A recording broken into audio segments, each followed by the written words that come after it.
Welcome to our second rendition of this apologetic series we're doing for Chapel Youth. We hope that this gives you the opportunity and gives you the resource to not only answer some big questions related to your own faith journey and your walk with Christ, but also helps you to defend your faith. We live in a culture where there are literally hundreds to thousands to millions of voices all screaming different things, and we want to be able to hear the truth in that noise.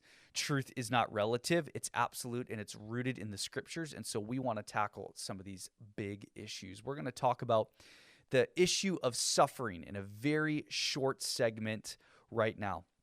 Suffering exists because ultimately evil exists. Now, this evil was not authored by God. This evil is not something that God created.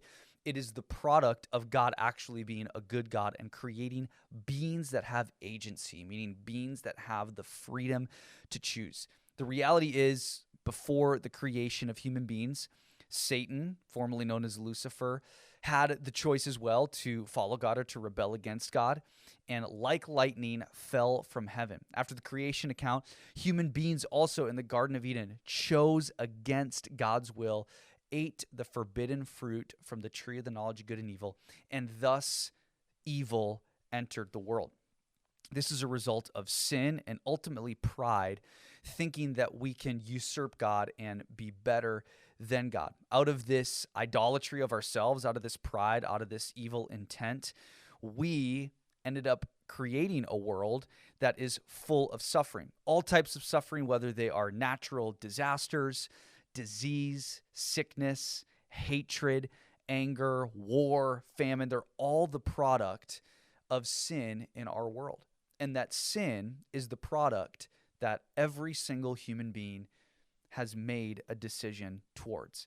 It's the product of us freely choosing against God and against His way and His will for our lives, and instead choosing a path that is completely and entirely contradictory to what He would have willed for our lives. This reality is even more powerful, though, when it's faced with the topic of Christ.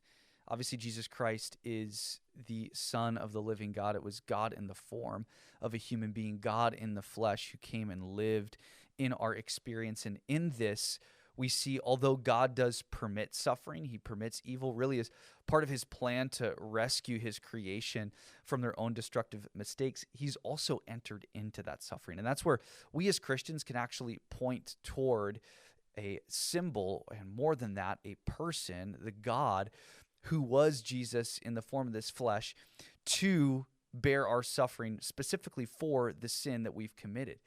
It was the sin that brought in evil and suffering, and it's also the sin that Christ specifically came to die for. So I don't know necessarily what you're experiencing right now, what you're going through. Know this: it is not God who's authored suffering, who's authored evil. There is an allowance He makes. We have to trust God that He works all things for good for those who love Him and who have been called according to His purpose. But we also have to step back and understand that God isn't just sitting on His throne completely distant from our experiences, but He's involved Himself in those, and actually He's involved Himself on the behalf of that sin and still allows us to experience His power and His presence through the Holy Spirit today. So wherever you're seeing suffering, you're experiencing suffering, just invite God into that moment, because God has proven Himself to be a God who has already done that on our behalf in the form of Christ. Hope you're blessed by this, and have a great day.